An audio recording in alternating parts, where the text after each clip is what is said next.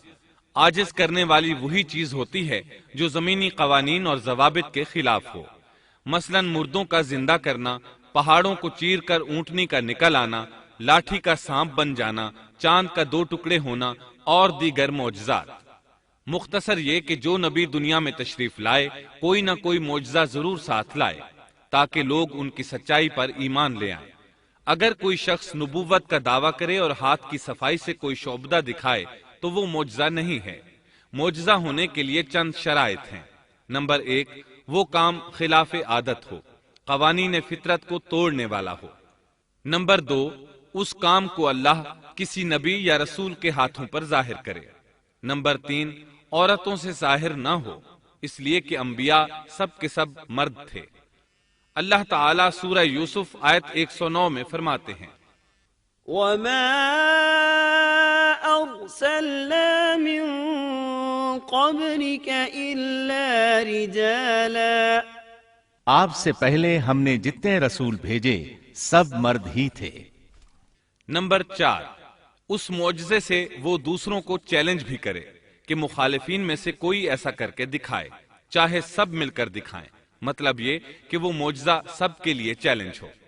شعیب علیہ السلام نے بھی اپنے معجزے کے ذریعے اپنی قوم کو چیلنج کیا۔ اللہ تعالیٰ ان کی زبان سے سورہ آراف آیت 85 میں فرماتے ہیں، قد جاءتكم بينة من ربكم۔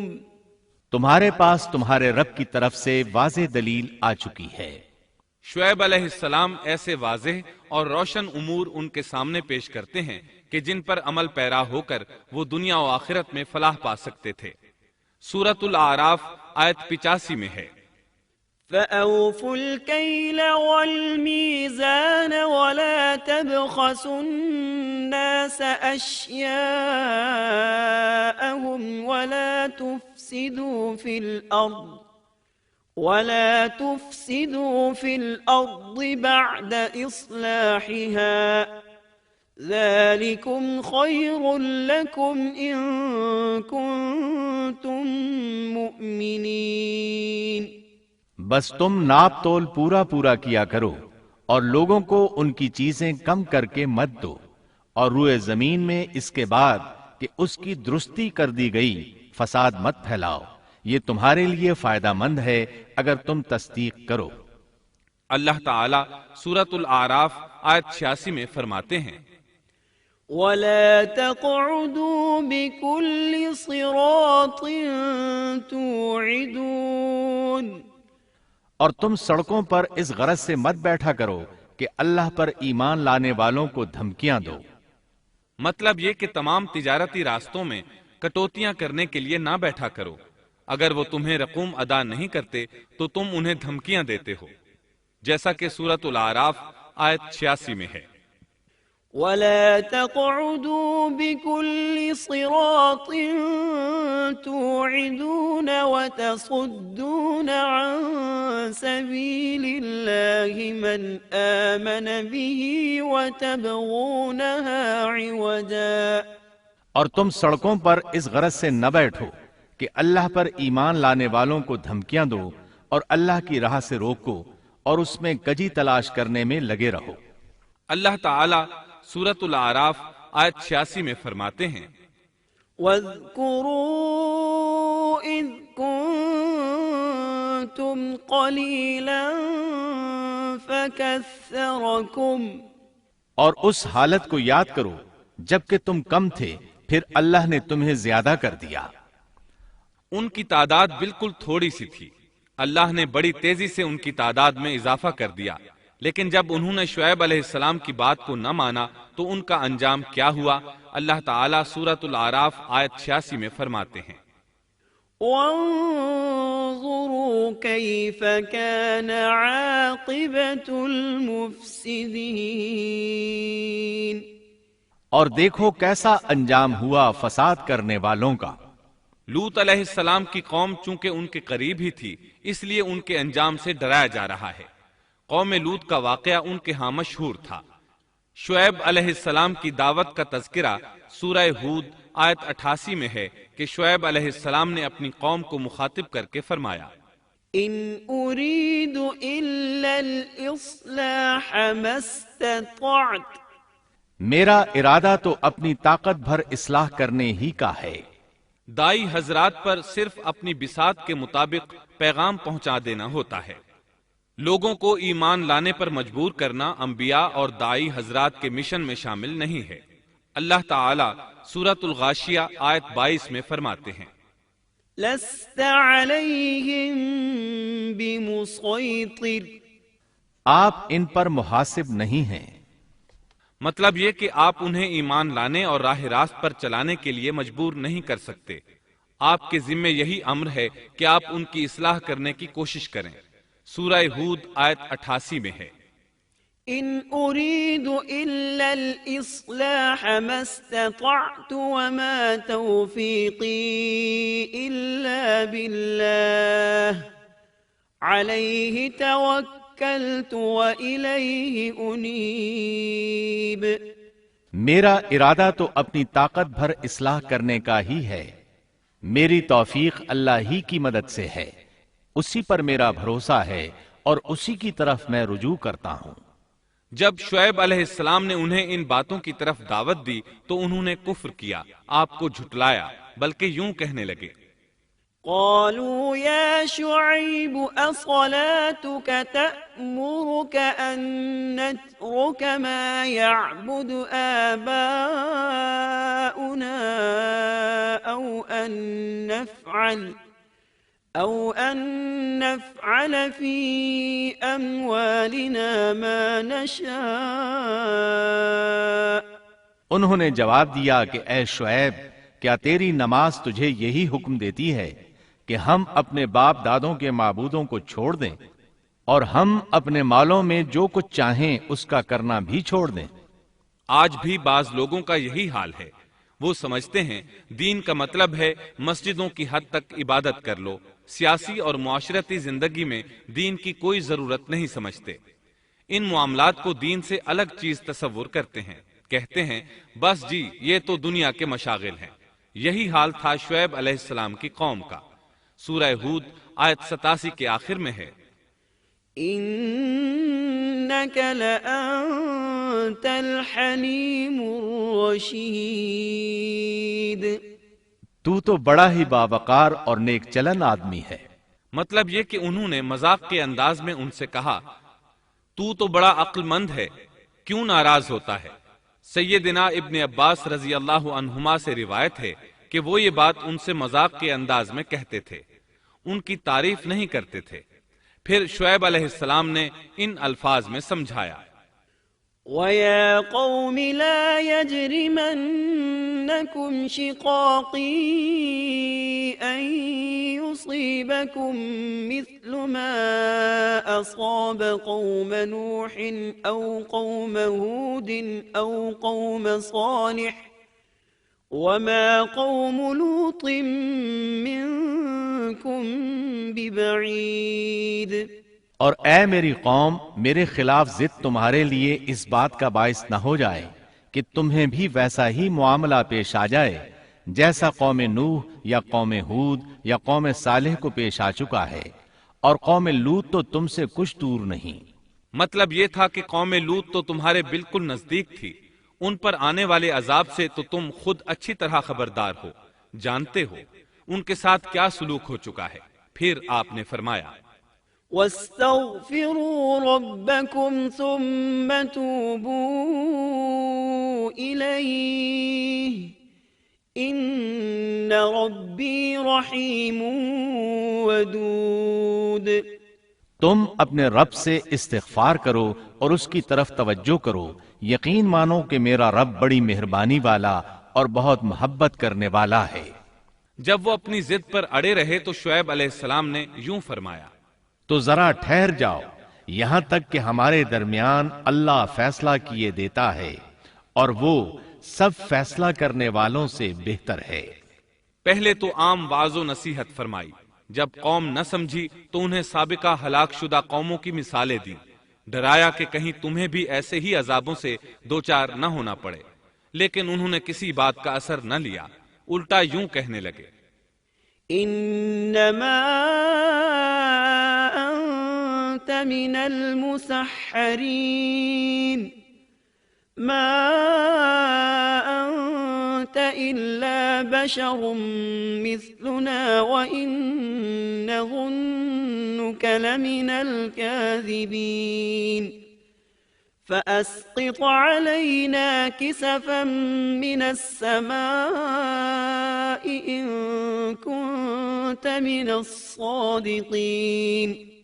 تو ان میں سے ہے جن پر جادو کر دیا جاتا ہے، اور تو ہم ہی جیسا ایک انسان ہے، اور ہم تو تجھے جھوٹ بولنے والوں میں سے ہی خیال کرتے ہیں۔ اگر تو سچے لوگوں میں سے ہے تو ہم پر آسمان کا کوئی ٹکڑا گرا دے۔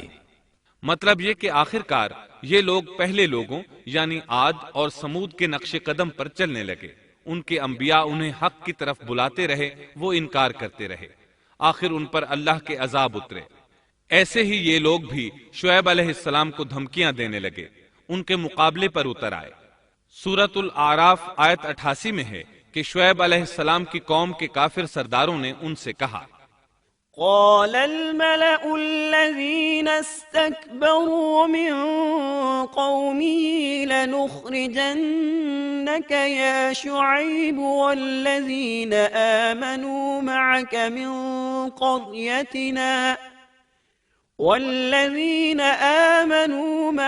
من قريتنا أو لتعودن في ملتنا قال اولو كنا كارهين۔ ان کی قوم کے متکبر سرداروں نے کہا، اے شعیب، ہم آپ کو اور جو آپ کے ہمراہ ایمان والے ہیں انہیں اپنی بستی سے نکال دیں گے، یا یہ کہ تم ہمارے مذہب میں پھر آ جاؤ۔ شعیب نے جواب دیا، کیا ہم تمہارے مذہب میں آ جائیں؟ گو ہم اس کو مکروہ ہی سمجھتے ہوں۔ قوم کے سردار تکبر کرتے ہوئے مزید کہنے لگے کہ اگر تو اپنی دعوت پر اڑا رہا تو ہم تجھے مدین سے نکال دیں گے۔ جواب میں شعیب علیہ السلام نے کہا، اگر عذاب سے بچنا ہے تو میری بات مان لو۔ انہوں نے نہ صرف آپ کی بات ماننے سے انکار کر دیا بلکہ ان کا مذاق بھی اڑانے لگے۔ اس کا ذکر سورہ ہود آیت 91 میں آیا ہے۔ قالوا يا شعيب ما نفقه كثيرا مما تقول۔ انہوں نے کہا، اے شعیب، تیری اکثر باتیں تو ہماری سمجھ ہی میں نہیں آتی۔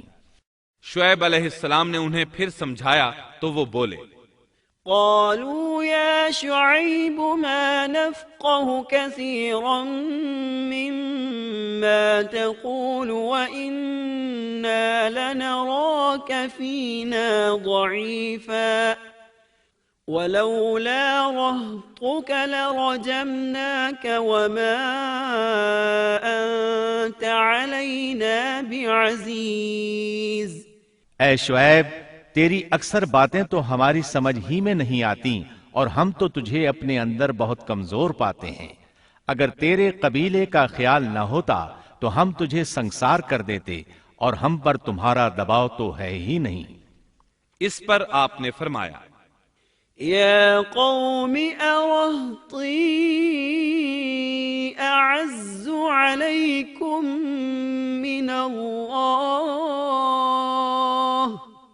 اے میری قوم کے لوگو، کیا تمہارے نزدیک میرے قبیلے کے لوگ اللہ سے بھی زیادہ عزت والے ہیں؟ مطلب یہ کہ تم میری قوم قبیلے سے تو ڈرتے ہو لیکن اللہ تعالیٰ کا تمہیں کچھ بھی ڈر نہیں۔ اس موقع پر انہوں نے اپنی قوم کو یوں خبردار کیا، وَيَا قَوْمِ اعْمَلُوا عَلَى مَكَانَتِكُمْ إِنِّي عَامِلٌ سَوْفَ تَعْلَمُونَ مَنْ يَأْتِيهِ عَذَابٌ يُخْزِيهِ وَمَنْ هُوَ كَاذِبٌ وَارْتَقِبُوا إِنِّي مَعَكُمْ رَقِيبٌ۔ اے میری قوم، اب تم اپنی جگہ عمل کیے جاؤ، میں بھی عمل کر رہا ہوں۔ بہت جلد تمہیں معلوم ہو جائے گا کہ کس کے پاس وہ عذاب آتا ہے جو اسے رسوا کر دے اور کون ہے جو جھوٹا ہے۔ تم بھی انتظار کرو، میں بھی تمہارے ساتھ انتظار کرتا ہوں۔ پھر آپ نے دعا فرمائی، اے اللہ میرے اور میری قوم کے درمیان فیصلہ کر دے۔ ادھر قوم کے لوگ انہیں بستی سے نکالنے اور سنسار کرنے کی دھمکیاں دینے لگے۔ آپ کی دعا کے الفاظ سورہ اعراف آیت 99 میں آئے ہیں۔ ربنا افتح بیننا وبین قومنا بالحق وانت خیر الفاتحین۔ اے ہمارے پروردگار، ہمارے اور ہماری قوم کے درمیان حق کے موافق فیصلہ کر دے، اور تو سب سے اچھا فیصلہ کرنے والا ہے۔ آخرکار فیصلے کی گھڑی آ پہنچی۔ اللہ تعالیٰ نے سیدنا شعیب علیہ السلام اور ان پر ایمان لانے والوں کو نجات عطا فرمائی، اور ان کی قوم پر عجیب و غریب عذاب نازل ہونا شروع ہوا، اور عذاب صرف ایک ہی قسم کا نہیں تھا، کئی نوعیتوں اور شکلوں میں آیا۔ اللہ سبحانہ و تعالی ہمیں اپنی قدرت کی نشانیاں دکھاتے ہیں کہ قوم عاد کس طرح تند و تیز ہواؤں سے تباہ کی گئی، جبکہ شعیب علیہ السلام کی قوم کو اس کے بالکل برعکس عذاب دیا گیا۔ اللہ تعالیٰ نے ہوا کو روک لیا، حالت ایسی ہو گئی کہ ہوا بالکل نہ چلی، گرمی اور حرارت تیز ہو گئی۔ پھر اللہ تعالیٰ نے بستی سے باہر ایک بادل بھیجا، اس کے نیچے سایہ تھا، بچے، بوڑھے، جوان اور عورتیں سبھی اس سائے میں جگہ پانے کے لیے بھاگے تاکہ گرمی سے بچ سکیں۔ آخر بادل کے نیچے پہنچ کر بیٹھ گئے۔ جو ہی سب وہاں پہنچ کر بیٹھے، ان کے نیچے کی زمین ہلنے لگی، ہچکولے کھانے لگی، یہاں تک کہ زلزلہ شروع ہو گیا، سب گھٹنوں کے بل گرتے چلے گئے۔ اسی وقت جبریل علیہ السلام تشریف لائے اور ایسی زوردار چیخ ماری کہ اس چیخ کی شدت کی تاب نہ لاتے ہوئے سب کے سب وہیں ڈھیر ہو گئے۔ اللہ تعالیٰ سورۃ الشعراء آیت 189 میں فرماتے ہیں، فَأَخَذَهُمْ عَذَابُ يَوْمِ الظُّلَّةِ، پس انہیں سائبان والے دن کے عذاب نے پکڑ لیا۔ جب انہوں نے سائے اور ہوا کو گم پایا تو بادل کو دیکھتے ہی اس کے سائے کی طرف لپکے، لیکن اس میں تو عذاب تھا، اور انہوں نے یہی تو کہا تھا، فَأَسْقِطْ عَلَيْنَا كِسَفًا مِّنَ السَّمَاءِ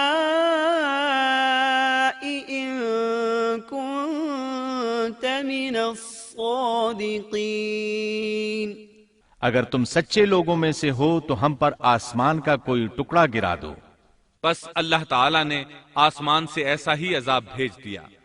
اللہ سورہ اعراف آیت 91 میں فرماتے ہیں، فَأَخَذَتْهُمُ الرَّجْفَةُ فَأَصْبَحُوا فِي دَارِهِمْ جَاثِمِينَ۔ پس انہیں زلزلے نے آ پکڑا، سو وہ اوندھے کے اوندھے پڑے رہ گئے۔ اللہ تعالیٰ مزید فرماتے ہیں، سورہ ہود آیت 94 تا 95 میں ہے، وَلَمَّا جَاءَ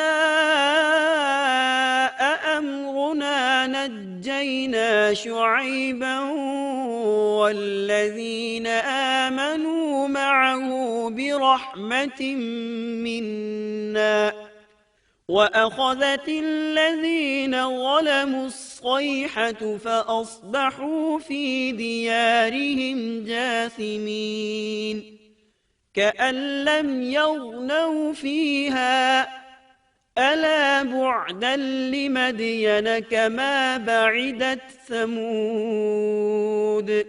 جب ہمارا عذاب آ پہنچا، ہم نے شعیب کو اور ان کے ساتھ تمام مسلمانوں کو اپنی خاص رحمت سے نجات بخشی، اور ظالموں کو سخت چنگھاڑ نے آ پکڑا جس سے وہ اپنے گھروں میں اوندھے پڑے رہ گئے، گویا کہ وہ ان گھروں میں کبھی بسے ہی نہ تھے۔ آگاہ رہو، مدین والوں کے لیے بھی ویسی ہی پھٹکار ہے جیسی پھٹکار سمود پر پڑی۔ شعیب علیہ السلام اور ان پر ایمان لانے والے ان لوگوں سے دور کھڑے تھے، وہ ان کی طرف حسرت بھری نگاہوں سے دیکھ رہے تھے۔ سورہ آراف آیت 93 میں ارشاد ربانی ہے، فتولى عنهم وقال يا قوم لقد أبلغتكم رسالات ربي ونصحت لكم فكيف آسى على قوم كافرين۔ اس وقت شعیب ان سے منہ موڑ کر چلے اور فرمانے لگے، اے میری قوم، میں نے تمہیں اپنے پروردگار کے احکام پہنچا دیے اور میں نے تمہاری خیرخواہی کی، پھر میں ان کافر لوگوں پر کیوں رنج کروں؟ اس کے بعد وہ دوبارہ مدین کی طرف لوٹ آئے، کیونکہ مدین شہر تو باقی رہ گیا تھا، صرف اہل مدین ہی تباہ ہوئے تھے۔ بعد میں لوگ آہستہ آہستہ مدین میں آ کر آباد ہونے لگے۔ مدین شہر پھر سے آباد ہو گیا، اس کی رونقیں لوٹ آئیں۔ اب مدین کے اکثر باشندے مسلمان تھے، وہ مسلمان جو شعیب علیہ السلام کے ساتھ تھے۔ وہ اور دوسرے علاقوں سے آنے والے کفار اب اس شہر کے باشندے تھے، اور یہی وہ مدین شہر تھا جس میں سیدنا موسیٰ علیہ السلام تشریف لائے تھے۔ شعیب علیہ السلام کا قصہ اپنے اختتام کو پہنچا۔ اب ہم آپ کو اصحاب القریہ کا قصہ سنائیں گے۔ اصحاب القریہ کا قصہ اللہ تعالیٰ نے سورہ یاسین میں بیان فرمایا ہے۔ اللہ تعالیٰ اس سورہ کی آیت 13 میں فرماتے ہیں، واضرب لهم مثلا أصحاب القرية إذ جاءها المرسلون۔ اور آپ ان کے سامنے ایک مثال یعنی ایک بستی والوں کا قصہ بیان کیجئے جبکہ اس بستی میں کئی رسول آئے۔ اکثر مفسرین کے قول کے مطابق یہ بستی انطاکیہ ہے۔ یہ ملک شام کے شمال میں ترکی کے قریب واقع ہے۔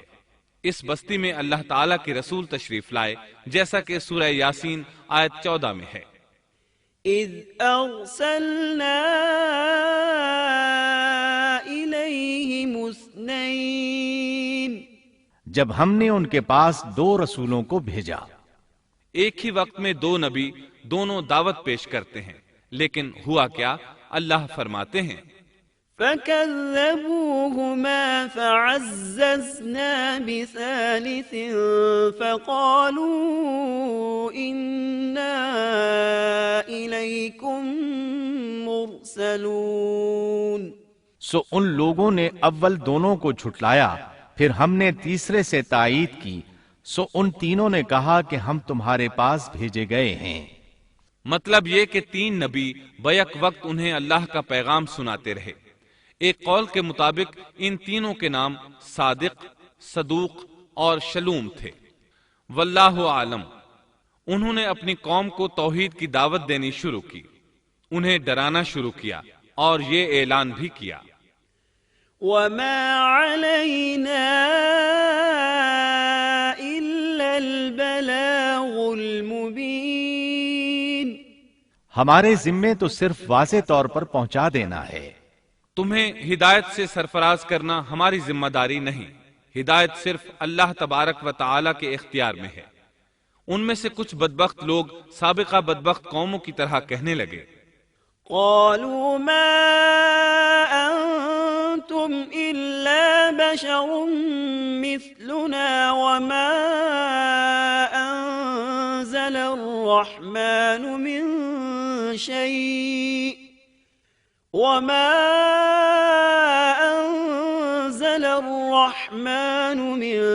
شيء إن أنتم إلا تكذبون۔ ان لوگوں نے کہا تم تو ہماری طرح معمولی آدمی ہو اور رحمان نے کوئی چیز نازل نہیں کی، تم نرا جھوٹ بولتے ہو۔ انبیاء کرام ان لوگوں کو دعوت حق دیتے رہے، توحید کا پیغام سناتے رہے، لیکن وہ لوگ اپنے کفر ہی پر ڈٹے رہے۔ قالوا إنا تطيرنا بكم لئن لم تنتهوا لنرجمنكم وليمسنكم منا عذاب أليم۔ انہوں نے کہا کہ ہم تو تمہیں منحوس سمجھتے ہیں، اگر تم باز نہ آئے تو ہم پتھروں سے تمہارا کام تمام کر دیں گے اور تمہیں ہماری طرف سے سخت تکلیف پہنچے گی۔ پہلے تو انہیں منحوس قرار دیا، پھر سنسار کرنے کی دھمکی دی، سخت سزا کی باتیں کرنے لگے۔ انبیاء نے انہیں جو جواب دیا سورہ یاسین آیت 19 میں اس طرح ہے: قالوا طائركم معكم أئن ذكرتم بل أنتم قوم مسرفون۔ ان رسولوں نے کہا کہ تمہاری نحوست تمہارے ساتھ ہی لگی ہوئی ہے، کیا اس کو نحوست سمجھتے ہو کہ تمہیں نصیحت کی جائے، بلکہ تم حد سے نکل جانے والے لوگ ہو۔ مطلب یہ تھا کہ تم سابقہ قوموں سے بھی آگے بڑھ چکے ہو، ان تمام حدوں کو پھلانگ چکے ہو جن کی وجہ سے سابقہ قومیں تباہ و برباد ہوئیں۔ اب تم نے اس آخری حد کو چھو لیا ہے جس پر عذاب آ جایا کرتا ہے۔ اب بھی وقت ہے، ہماری بات مان لو۔ یہ بحث ہو رہی تھی کہ ایک آدمی وہاں آ پہنچا۔ اس نے خطرہ محسوس کر لیا تھا، جان چکا تھا کہ یہ قوم بھی سابقہ قوموں کی طرح حدود کو پھلانگ چکی ہے۔ اسے عذاب آتا محسوس ہو رہا تھا۔ اکثر مورخین کا کہنا ہے کہ وہ شخص حبیب نجار تھا۔ سورہ یاسین آیت 20 میں ہے: وجاء من أقصى المدينة رجل يسعى۔ اور ایک شخص اس شہر کے آخری حصے سے دوڑتا ہوا آیا۔ وہ شہر کے دور کنارے پر کاروبار کرتا تھا۔ اس نے محسوس کیا کہ عذاب بالکل قریب پہنچ چکا ہے۔ وہ وہاں سے دوڑتا ہوا ان لوگوں تک پہنچا۔ سورہ یاسین آیت 20 اور 21 میں اللہ تعالیٰ فرماتے ہیں: وجاء من أقصى المدينة رجل يسعى قال يا قوم اتبعوا المرسلين اتبعوا من لا يسألكم أجرا وهم مهتدون۔ اور ایک شخص اس شہر کے آخری حصے سے دوڑتا ہوا آیا اور کہنے لگا: اے میری قوم، ان رسولوں کی راہ پر چلو، ایسے لوگوں کی راہ پر جو تم سے کوئی معاوضہ نہیں مانگتے اور وہ راہ راست پر ہیں۔ مطلب یہ کہ رسول تو تمہیں نیکی اور بھلائی کا حکم دیتے ہیں، کسی برائی کا حکم تو نہیں دیتے۔ ان کا اخلاق بھی عظیم ہے، یہ تم سے کسی اجرت کا سوال بھی نہیں کرتے۔ اس کے بعد اس نے جو کہا آیت 22 اور 23 میں مذکور ہے: وما لي لا أعبد الذي فطرني وإليه ترجعون أأتخذ من دونه آلهة إن يردني الرحمن بضر لا تغن عني شفاعتهم شيئا ولا ينقذون۔ اور مجھے کیا ہو گیا ہے کہ میں اس کی عبادت نہ کروں جس نے مجھے پیدا کیا، اور تم سب اسی کی طرف لوٹائے جاؤ گے۔ کیا میں اسے چھوڑ کر ایسوں کو معبود بناؤں کہ اگر رحمان مجھے کوئی نقصان پہنچانا چاہے تو ان کی سفارش مجھے کچھ بھی نفع نہ پہنچا سکے اور نہ وہ مجھے بچا سکیں۔ یہ جھوٹے معبود تو مجھے بچانے یا چھڑوانے کی ذرا بھی طاقت نہیں رکھتے۔ اگر اللہ تعالیٰ مجھے کسی طرح کی تکلیف پہنچانا چاہیں تو یہ میرے کچھ بھی کام نہیں آ سکتے۔ سورہ یاسین آیت 24 اور 25 میں آتا ہے: انی اذا لفی ضلال مبین انی آمنت بربکم فاسمعون۔ پھر تو میں یقیناً کھلی گمراہی میں ہوں، میری سنو، میں تو سچے دل سے تم سب کے رب پر ایمان لا چکا۔ یہ باتیں سن کر قوم کے لوگ غصے میں آ گئے اور کہنے لگے: اچھا، کیا تو بھی ان کے ساتھ ہے؟ غصے میں اس پر پل پڑے اور نیچے زمین پر پٹخ دیا۔ لوگ اسے مارنے پیٹنے، اس کے اوپر چڑھ کر کودنے لگے۔ ابن عباس رضی اللہ عنہما بیان کرتے ہیں کہ اس کے پیٹ پر چڑھ کر کودنے لگے، یہاں تک کہ اس کی آنتیں باہر نکل آئیں۔ بالآخر انہوں نے اسے شہید کر دیا۔ سورہ یاسین آیت 26 میں ہے، قیل ادخل الجنہ، ارشاد ہوا جا جنت میں داخل ہو جا، یعنی اس سے فوراً ہی یہ کہہ دیا گیا کہ جنت میں داخل ہو جا، کیونکہ وہ شہید ہوا تھا۔